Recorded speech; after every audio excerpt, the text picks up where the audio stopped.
Assalamualaikum and welcome back to the Saqlain Mushtaq Show powered by Shahtaj Cooking Oil and Banaspati. मैं हूँ रोहा Nadeem back with another fun episode and I'm joined by none other than the great Saqlain Mushtaq himself. Sir, Assalamualaikum and welcome back. कैसे हैं आप? Zabardast. It's good to have you back because there is still so much that we need to chat about. Of course, हमने cricket की तो बेशुमार बातें की हैं, इतने topics हैं, there's so much to dive into, but as we are getting to know Saqlain Mushtaq the person, तो एक एरिया है जो हमने टच नहीं किया, उसके ऊपर मुझे लगता है हमें एक पूरा एपिसोड रखना पड़ा है, which is food.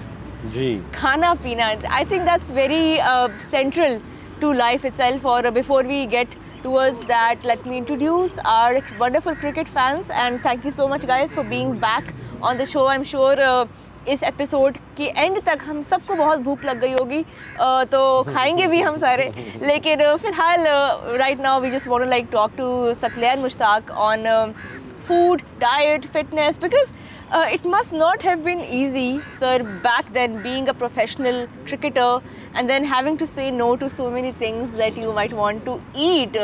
What did you like back then? क्या खाना पसंद करते थे और कैसी थी वो जर्नी अपने आप को रिस्ट्रिक्ट करने की? देखिए, हमारे ज़माने में तो टू बी ऑनेस्ट कोई इतना इसका ट्रेंड नहीं था, बस हम लोग जो मिला हम लोग खा जाते थे. To be honest seafood diet पे थे, जो नज़र आया खा गए. सी फूड डाइट क्या जो नज़र आया खा जाओ. ओके. तो हम लोग उस डाइट पे थे. पाकिस्तान खेलने से पहले जब पाकिस्तान में आए तो आई थिंक इमरान खान साहब ने, द ग्रेट इमरान खान, उन्होंने काफ़ी रिस्ट्रिक्ट डाइट रखी हुई थी. आई थिंक कुछ प्रोग्राम्स में वसीम अकरम ने भी कहा कि हमने कभी गड़बड़ करनी होती थी तो इमरान भाई से छुप के खाना खाते थे क्योंकि वो हमें डांटते भी थे. अच्छा. तो जब हम लोग टीम में आए तो वसीम अकरम साहब ने हमें डांटना शुरू कर दिया था. और कहा ध्यान नाल खाओ, बर्गर शर्गर पिज़्ज़े शीज़े नहीं खाने, कढ़ाइयाँ नहीं खानी. तो वो उन्होंने काफ़ी ज़्यादा वो किया. और उनकी जो वाइफ थी हुमा भाभी, वो साइकेट्रिस्ट भी थी और वो बहुत हेल्प भी करती थी टीम की भी. इंडिविजुअल कई हम लोगों की मुलाकात होती थी, टूर्स पे जाते थे तो वो हमें गाइड कर देते थे क्योंकि हम लोग यंग लड़के 19 खेल के पाकिस्तान टीम में आए तो हमें बताती थी कि कार्ब्स कब खाने हैं, प्रोटीन कब खाने हैं, कितने खाने हैं, किस तरह खाने हैं, वही हमें गाइड कर देती थी. और वसीम अकरम ने बड़ी हेल्प की, हमारे सीनियर्स प्लेयर्स ने काफ़ी हेल्प की, मगर हम लोग डंडी मार जाते थे. तो उस वक़्त फिर हमें पता चला कि खाना जो है वो कितना इम्पॉर्टेंट है.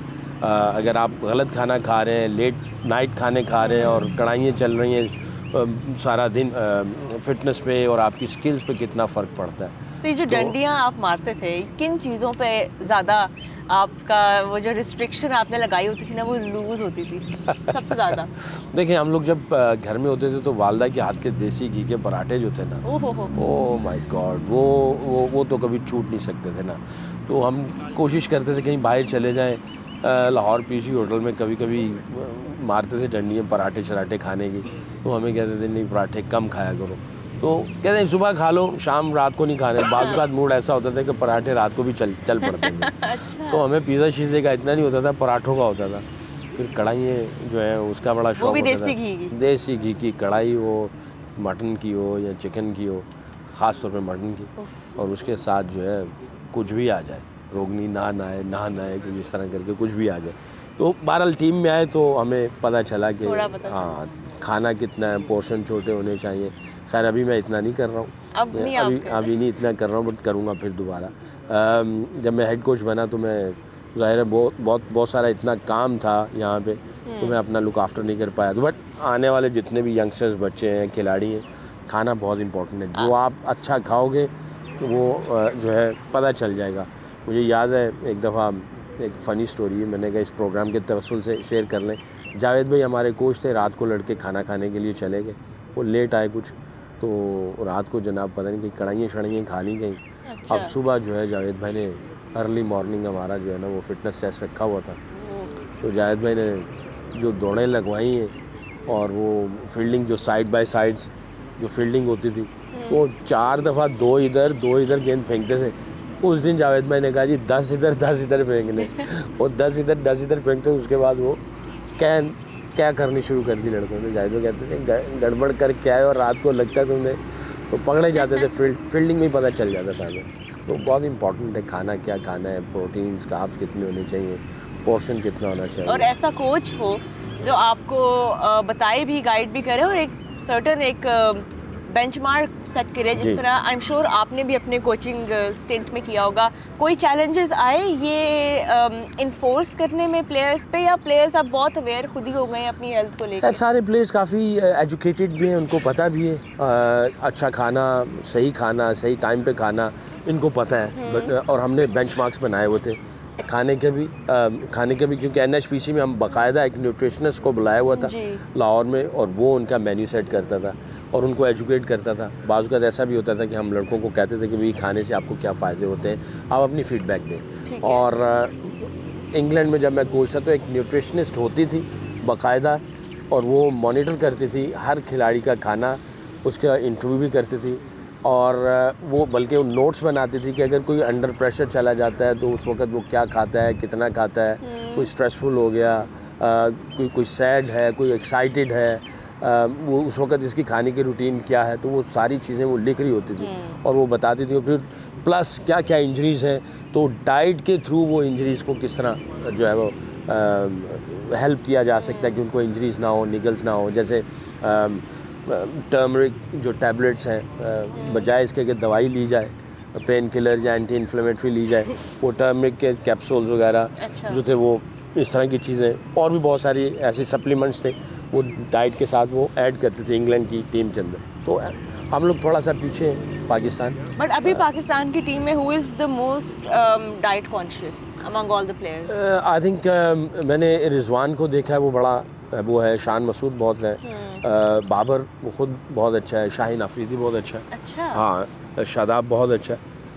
ये 5-4 लड़के तो बहुत ही ज़्यादा। शादाब जब घर आता है जी, दावत है या कोई है, तो फिर किस तरह वो रेजिस्ट करता है, या उस वक्त वो खुद ही छूट होती है, free pass? I think he is very disciplined guy. मैंने भी 5-6 दफ़ा घर पे दावत की और मुझे पता था ज़्यादातर ग्रिल वेजिटेबल्स और फ्रूट्स स्मूदीज़ वगैरह चलती रही। इंग्लैंड में भी आके 2-3 दिन हमारे घर पे रहा, तो मेरी वाइफ को ज़ाहिर है क्योंकि क्रिकेटिंग फैमिली है तो मेरी वाइफ को भी पता था कि इसको क्या खाना है, किस वक्त क्या चीज़ें, स्मूदीज़ हो गई, वेजिटेबल्स हो गई, ग्रिल हो गया, और टाइमिंग का बड़ा ख्याल रखता था। Is quite good boy. अच्छा, आप जब टीम में थे तो सबसे ज़्यादा खाबे करने वाला प्लेयर कौन था? क्योंकि वो टाइम इस तरह का था जब जिस तरह आपने अभी कहा कि ना इतनी अवेयरनेस थी और शायद प्लेयर्स उस तरह से प्रोटोकॉल्स को शायद फॉलो करने में उनको थोड़ा टाइम लगता था, but there always must be a player in every team who is who's called the foodie. So who was the foodie when you? हमारे ज़माने में शाहिद अफरीदी, माइसेल्फ, शुएब अख्तर, ये 3 थे, चौथा यूसुफ था, अजहर महमूद, ये 5 हम लोग थे। जैसे रोटी ग्रुप है, हमारा खाबा ग्रुप होता था और हम लोग बाकायदगी से तबाही मचाते थे खाने के ऊपर। बट ज़ाहिर है जब सीरीज़ में जा रहे होते तो फिर हम लोग थोड़ा सा खाने का ख्याल रखते थे।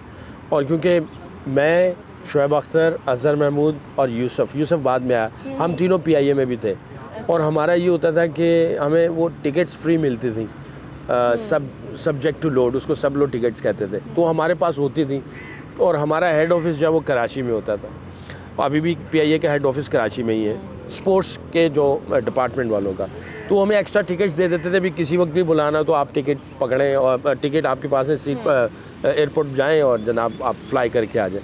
तो हमारे पास एक्स्ट्रा टिकट्स भी होती थी और हम लोग ये भी करते थे। कराची कोई नवा रेस्टोरेंट केड़ा खुले हैं, मुझे अभी भी याद है, शाहरा फैसल पे वो लाल किला जब खुला तो उधर से फ़ोन आ गया, हमने इधर से फ़्लाइट पकड़ी, गए PIA का काम किया, खाबा खाया, फ़्लाइट पकड़ के वापस आ गए। तो हमारे पास वो टिकट्स भी होती थी, तो उसको हम लोग कहीं ना कहीं नाजायज़ फ़ायदा उठा लेते थे। अच्छा, आपने अभी मेंशन किया था कि आपके जो शौक़ हैं बिसाइड्स क्रिकेट, उसमें रेस्टोरेंट्स एक्सप्लोर करना भी आपको बहुत पसंद है। यहाँ पे पाकिस्तान जब आप आते हैं, इस्लामाबाद ख़ास तौर पे जब आप आते हैं, या कहीं लाहौर, कराची, तो फेवरेट डाइनिंग प्लेस क्या हैं आपकी? मैं इस्लामाबाद जाता हूँ बड़े शौक़ से। मैं वैसे तो मुझे जो है ना अफ़गानी जो फूड है, दम पुख्त वगैरह और शनवारी वगैरह मुझे बहुत पसंद है, मैं बहुत खाता हूँ। चाइनीज़ भी अच्छा लगता है, बट नंबर 1 आएगा तो ये दम पुख्त वगैरह बहुत अच्छा लगता है। फिर चाइनीज़, जापानीज़ है, वो भी बड़े शौक़ से खाता हूँ, बट नंबर 1 ये।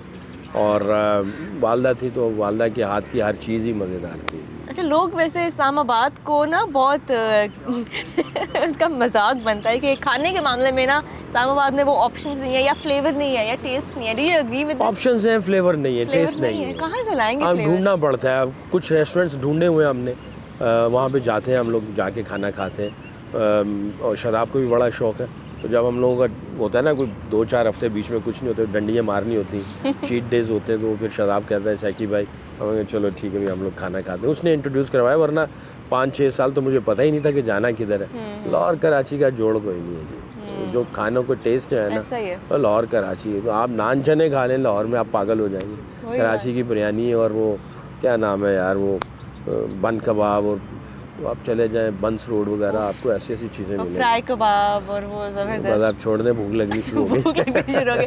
बट लाहौर कराची में से अगर आपने एक शहर पिक करना हो फेवरेट खाने के मामले में, आई थिंक लाहौर है जी। क्या? लाहौर है, क्योंकि लाहौर में पैदा भी हुआ हूँ, और मुझे खाने का वाकई, क्योंकि जो लाहौरी है उसको खाने का शौक़ ना हो, तो ये मैं समझता हूँ कि उसका कोई दिमाग ठीक नहीं है। कोई फायदा नहीं लाहौरी, ऐसे लाहौरी नहीं चाहिए। मुझे याद है एक दफ़ा हम लोग इंडिया में गए थे, और वहाँ पे एक रेस्टोरेंट है, जैसे हमारे पाकिस्तान में ना बादशाही मस्जिद और शाही किला, जी जी, इसी तरह इंडिया में दिल्ली में जामिया मस्जिद और शाही किला है, बिल्कुल डिट्टो कॉपी है। और मैंने जहाँ तक सुना है कि एक सुरंग थी, जो मुग़ल बादशाह थे वो सुरंग के ज़रिए नीचे से हाथियों पर बैठ के उधर चले जाते थे। जैसे इधर फूड स्ट्रीट है, अच्छा। शाही किला और बादशाह मस्जिद के करीब, इसी तरह फूड स्ट्रीट उधर भी है। तो वहाँ पे रेस्टोरेंट है, उसका नाम है मेरे ज़हन से भी निकल रहा है, अभी आएगा तो मैं बताऊँगा। वहाँ पे हम खाने के लिए चले गए। मेरी वाइफ ने चिकन नूर जहानी जो है वो ऑर्डर किया। अब चिकन नूर जहानी हमने कभी सुना ही नहीं था, तो मेरी वाइफ ने चिकन नूर जहानी ऑर्डर किया। इतना मज़ेदार और बिल्कुल ही डिफरेंट था। तो जो बंदा था उसने पैसे वैसे तो लिए नहीं हमसे, बड़ी इज़्ज़त दी, बड़ी इज़्ज़त प्यार किया, और उसने कहा आप मेहमान हैं, पाकिस्तान से आए हैं, तो आपसे पैसे नहीं लेंगे। तो मेरी वाइफ ने कहा इससे रेसिपी पूछो ज़रा। अल करीम रेस्टोरेंट का नाम है, अल करीम। अच्छा, तो अच्छा। उसको मैंने कहा कि मेरी वाइफ को खाना चिकन नूर जहानी बड़ा पसंद आया, आप इसकी रेसिपी दे सकते हैं? उसने इनकार कर दिया। तो मैंने उसकी तरफ देखा तो कहने लगा सकलैन भाई नाराज़ नहीं होइएगा, असल में इसके जो 4 फादर्स थे वो मुग़ल बादशाहों के खानसामा होते थे। तो चिकन नूरजहानी मलका जो शहज़ादी जो नूरजहान थी उसका फेवरेट था, इसलिए उसका नाम चिकन नूरजहानी रखा गया। तो उसने कहा जी ये उसका फेवरेट था, और ये रेसिपी सिर्फ हमारे पास है, दुनिया में किसी के पास नहीं है। वो चिकन नूरजहानी खाया। खैर बहरहाल अपनी वाइफ के लिए मैंने वहाँ पे छानबीन की, कहीं बुक निकाली, एक ख़रीदी मैंने, मुग़ल बादशाहों के खानसामे, एक छोटी सी बुक है, अभी भी इंग्लैंड में मेरे पास पड़ी हुई। मैं समझा शायद इसमें रेसिपी होगी, रेसिपी थी नहीं। तो वो किस तरीके से वो खानसामे को पिक करते थे उसका पूरा प्रोसीजर लिखा हुआ था। तो एक खानसामा जिसको उन्होंने सेलेक्ट किया वो एक बड़ी अजीब दास्तान है, कहानी लंबी हो जाएगी। बताइए। तो उसमें वो जो बादशाह का जो खानसामा था वो फौत हो जाता है, तो फिर अनाउंस करते हैं हमें खानसामा चाहिए, तो हज़ारों आते हैं, करते जिसको वो रखते हैं वो किस वजह से रखते हैं, वो उसमें स्टोरी में ऐसा था। बहुत अर्सा पहले ये मैंने स्टोरी पढ़ी थी, जो किताब लेके आया था, हो सकता है थोड़ा बहुत इधर उधर हो जाए, बट मैं आ जाऊँगा उसके पॉइंट के ऊपर। तो वो जो बादशाह ने कहा उस शेफ़ को कि खाक से कुछ बनाओ, खाक मट्टी को कहते हैं, तो खाक लफ्ज़ राइट टू लेफ़्ट पढ़ो तो खाक है, लेफ़्ट टू राइट पढ़ो तो वो काख बन जाता है। तो काख एक लफ्ज़ है जो हमारे इसी रीजन के अंदर किसी ज़ुबान का लफ्ज़ था। काख का मतलब था महल, महल पैलेस को कहते हैं। तो महल राइट टू लेफ़्ट पढ़ें तो महल बनता है, लेफ़्ट टू राइट पढ़ें तो लहम बनता है। लहम अरबिक में गोश्त को कहते हैं। तो उसने गोश्त बनाया, उस शेफ़ ने गोश्त बनाया। बादशाह की उम्र, बादशाह के जो प्रॉब्लम्स थे, इश्यूज़, वेदर, सीज़न, स्पाइसेस, वो सारे उसने कैलकुलेट किए और उसने गोश्त बना के बादशाह के सामने रखा। बादशाह ने कहा ये क्या बनाया तुमने? उसने कहा जी आपने कहा था खाक, खाक को उल्टा किया काख बना, काख को उल्टा किया काख का मतलब महल, महल को उल्टा किया लहम, ये लहम मैंने बनाया। आपकी उम्र, ये आपके ये इश्यूज़ हैं, ये स्पाइसेस, ये चीज़ें आपकी सेहत के लिए अच्छी हैं, ये खाना इस तरह मैंने बनाया जो आपको सेहत में देगा, सेहत में मदद करेगा, ये मौसम, ये वेदर, ये सारा कुछ इस तरह करके उसने बादशाह ने कहा इसको रख लो। तो जो खानसामे थे वो न्यूट्रिशनिस्ट थे, उनको पता था कि अभी किस तरीके से मौसम चेंज होगा, एज के एतबार से, इश्यूज़ के एतबार से उस स्पाइसेस को कैसे इस्तेमाल करना है। तो ऐसे करते अब तो घरों में खाने ऐसे बनते हैं कि क्या बना, बस जो पड़ा हुआ आज बना लो, खा लो, इसी तरह। मतलब कोई इतनी देखिए हमारी नहीं होती। दादी नानियाँ वालदैन जो पुराने जो थे वो तो हमेशा जैसे ही मौसम चेंज होता था तो जनाब खाना ही चेंज हो जाता था। उम्र के एतबार से बच्चों का कुछ है, जवान कुछ है, बूढ़ों का कुछ है, मौसम चेंज हो रहा है कुछ है। पाकिस्तान टीम में भी जो है अब जो मुझे याद है अब आके काफ़ी चीज़ें बेहतर हो रही हैं, बट इंग्लैंड ऑस्ट्रेलिया बहुत स्ट्रिक्ट है वो, उनका खाना पीना ट्रेनिंग ये वो बहुत उसके ऊपर नज़र वो तो अब अपने शेफ्स ऑन टूर लेके जाते हैं। इंग्लैंड हमेशा लेके जाता है, पाकिस्तान में भी क्योंकि वो बीमार हो जाते हैं, बीमार भी होते हैं और उनको पता है खाना क्या है, किसने क्या खाना है और किसको क्या टेस्ट पसंद है। मुझे याद पड़ता है एलेक्स स्टीवेट आया था, वो अपना खाना पूरा लेके आया था, 1.5-2 महीने का टिन पैक में सारा कुछ पैक करके लेके आया था। तो हम लोग बहुत पीछे हैं इस एतबार से, बट अभी पाकिस्तान टीम में अवेयरनेस है, लड़के बाहर खेलने जाते हैं, काफ़ी कुछ सीख जाते हैं। अच्छा, कोई ऐसा किस्सा बताएं जब आपने टूर पे आप हो और खाने में आई एम श्योर कुछ इस तरह के ममालिक होते होंगे, इस तरह वेस्ट इंडीज़ हो गया या जहाँ पे खाना जो है वो उस तरह का मिलता नहीं था खाने के लिए, तो कोई वाकया कोई किस्सा आपको याद आ रहा है? वेस्ट इंडीज़ हम लोग किया हो आपने बहुत? वेस्ट इंडीज़ हम लोग गए तो वहाँ पे हमें कुछ खाना मिल ही नहीं रहा था, तो ये सारे जितने भी लड़के थे उन्होंने फिर खुद ही खाना बनाना शुरू किया। अच्छा। नंबर 1 शेफ़ जावेद मियादाद साहब थे। अच्छा। उन्होंने हमें जो हम कहते थे वो बनाते थे। फिर मोइन खान बहुत अच्छा खाना बनाते थे। माई सेल्फ मैं भी ट्राई करता था, मैं भी बना लेता था। फिर बाद में हमारी फैमिलीज़ आ गई तो फिर फैमिलीज़ ने बनाना शुरू किया। हम लोग होटल में नहीं थे, हम मोटेल में थे। आपके पास किचनेट ये वो सारी चीज़ें होती थी, सेल्फ सर्विसेज। तो फिर हम लोग शॉपिंग करते थे, खुद ही बनाते थे। तो वहाँ पे जाके फिर ऐसा हुआ। अब जो है अब खाने हर जगह पे आपको जिस तरह के आप कहेंगे मिल जाते हैं। बिल्कुल, लेकिन जब इंसान अकेले रह रहा हो ना और कोई और ऑप्शन ना हो, फिर जो अंदर से शेफ़ निकलता है ना जो मजबूरी के थ्रू निकलता है उसमें बंदा बहुत सीखता है। हाँ, शादी भी हो जाए और बेगम निकम्मी निकल आए तब भी शेफ़ निकल ही आता है। खुद ना खुद जालिम किस्म की बेगम मिल जाए। चले अपने फैंस को ज़रा इंक्लूड करते हैं इसमें। आप अगर कोई सवाल खाने के कॉन्टेक्स्ट में, फिटनेस के कॉन्टेक्स्ट में अगर लाना चाहें तो बहुत ज़्यादा स्टोरियाँ सुनने की डोमेस्टिक में और शायद इंटरनेशनल में भी है। खाने का लालच देख के बहुत सारे प्लेयर्स ऐसे हैं जिनसे परफॉर्मेंस नहीं करवाई जाती है कि आज तुमने सेंचुरी स्कोर की, तुझे बिरयानी मिलेगी, आज 5 विकेटें ली। तो किधर इशारा किधर कर रहा है तू वैसे? मैं नाम नहीं लेना चाह रहा, लेकिन स्टोरियाँ काफ़ी सारी सुनी तो शायद ये कुछ सच्चाई है। हाँ, कुछ लोग तो करते ही हैं ऐसे। मेरे साथ एक वाक़या हुआ था, मैं और शोएब अख्तर हम लोग वेस्ट इंडीज़ में थे और मेरे 5 आउट हुए थे, 1 आउट रहता था। टेस्ट मैच हमारे हाथ में था। तो वो कोटनी वॉल्श अंदर आया। मैंने कहा उस वक़्त 5 पे 1 लाख बोर्ड ने इनाम रखा हुआ था, 6 पे 2 लाख। तो वो कोटनी वॉल्श अंदर आ रहा था तो मेरी 2 गेंदें रहती थी मैं ओवर की। तो शोएब अख्तर उस एंड से कर रहा था, मैं इधर से कर रहा था। तो मैंने कहा लो जी 1 लाख रुपए अंदर आ रहा है। वो बैटिंग करने के लिए आया। खूनखार आंखों से देख रहा हूँ। मैंने 2 गेंद की, उसने 2 गेंद रोक ली। अब मैं गया शोएब अख्तर के बाद, मैंने कहा यार देख मेरी बात सुन, तुझे रात को खाना खिलाऊंगा बड़ा मज़े का, तो आउट नहीं करना। खैर वो नॉन स्ट्राइकर एंड पे था, तो मैंने कहा 6 गेंदें इसी बैट्समैन को कर दे, वो कोई आई डोंट नो को मेन प्लेयर दूसरे एंड पे था। तो मैं उसको बड़ा लालच दिया, बस शोएब अख्तर है। मैंने उसको कहा, मैंने कहा 1 दिन खाना खिलाऊंगा, कहते मैंने कहा 2 दिन खाना खिलाऊंगा, मैंने कहा 1 पूरा हफ्ता खाना खिलाऊंगा तुम्हें बाहर। 1 लाख रुपया पीसीबी की जेब में से निकालता हूँ। मैंने कहा ये आउट हो ही जाएगा, रन तो करेंगे नहीं। Anyway long story cut in short, वो ओवर निकला तो 2 गेंदें गई, तीसरी पे वो सिंगल हुई। वॉल साहब आए, उसने मारा यॉर्कर विकेट उड़ा के वहाँ फेंकी उसने। यानी यार मेरा 1 लाख रुपया गया। कहता है विकेट होती है, खाने की ज़रूरत नहीं है, मुझे विकेट चाहिए थी। शायद कोई और बॉलर अगर होते हैं शायद वो ट्रैप कर जाता मैं, शायद वो आ जाता मेरे झांसे में। शोएब अख्तर कहता नहीं विकेट नहीं छोड़ूंगा। क्रिकेटिंग वर्ल्ड अभी फिटनेस के ऊपर बहुत ज़्यादा काम हो रहा है, तो आप अपने ज़माने से किस तरह कंपेयर करते हैं आज की जो फिटनेस के लेवल? देखिए आजकल तो जैसे बेंचमार्क बने हुए हैं, आपने फिटनेस टेस्ट देने साल में 2 दफ़ा होते हैं। जब मैं हेड कोच था तकरीबन हम लोग हर सीरीज़ से पहले देखते थे कि खिलाड़ियों की फ़िटनेस कहाँ तक है। वर्कलोड मैनेजमेंट भी होती थी और फिटनेस भी चेक करते थे। उसके मुताबिक फिर हम उनकी ट्रेनिंग, उनकी डाइटिंग, ये वो सारा कुछ इनको गाइड करते रहते थे। हमारे ज़माने में ऐसा नहीं था, आपको खुद ही सब कुछ करना होता था, अपने सीनियर्स को देख के करना होता था। जैसे इमरान भाई से वसीम अकरम, वक़ार यूनुस, इन्होंने सीखा। फिर हमें जब हम लोग आए तो हमें भी इन्होंने बताया कि यार किस तरह खाना है, वरना हमें कुछ पता ही नहीं होता था। जो सामने आया सी फूड डाइट हम खा गए, हमें पता ही नहीं होता था। तो उस ज़माने में हम खुद ही करते थे, बट मेजरमेंट और ये सारी चीज़ें कुछ नहीं होती थी। ना तो फिटनेस टेस्ट होते थे, ना आपका वेट चेक किया जाता था।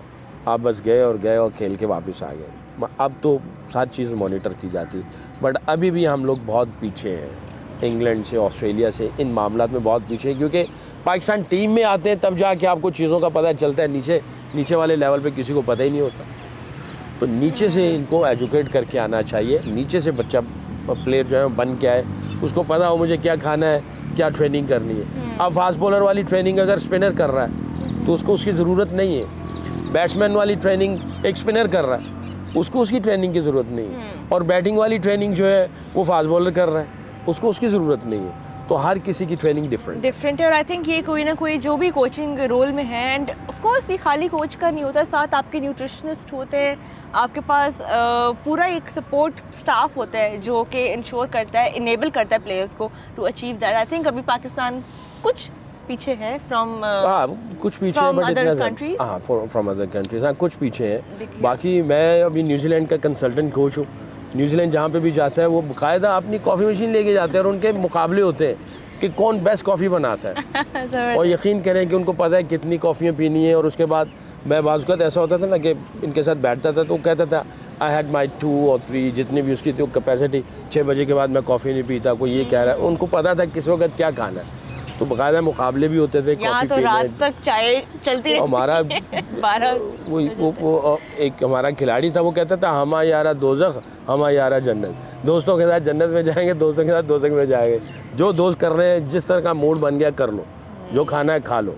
तो इस तरह नहीं, वो उन सबको काफ़ी डिसिप्लिन होते हैं। बिल्कुल। और आपकी ये जो इंसाइट्स थी और इनके बातों को सुनने के बाद अब आई एम श्योर हम सब भी थोड़ा सोचेंगे कि हम जब खा रहे हैं कुछ portion control end of course looking after your health, it's so important. और अब तो रमज़ान भी आने वाला है तो उसमें तो और भी ज़्यादा मुश्किल होता है to control yourself. But sir thank you so much for sharing so many great tips. तो समोसे पकोड़े फ़र्ज हो जाते हैं, फ़र्ज होते हैं बिल्कुल होते हैं, पूरा दिन हम वेट करते हैं उनको अवॉइड कीजिएगा। माई सेल्फ एज वेल, हर साल का रेजोल्यूशन होता है ये, और पहले 5-6 दिन चलता है मेरा ख्याल है, उसके बाद जो है वो मुश्किल होता है। बट सर बहुत शुक्रिया आपका for sharing your lovely tips on diet and fitness, and thank you guys for watching the Saqlain Mushtaq show powered by शादाज कुकिंग ऑयल एंड बनास्पति।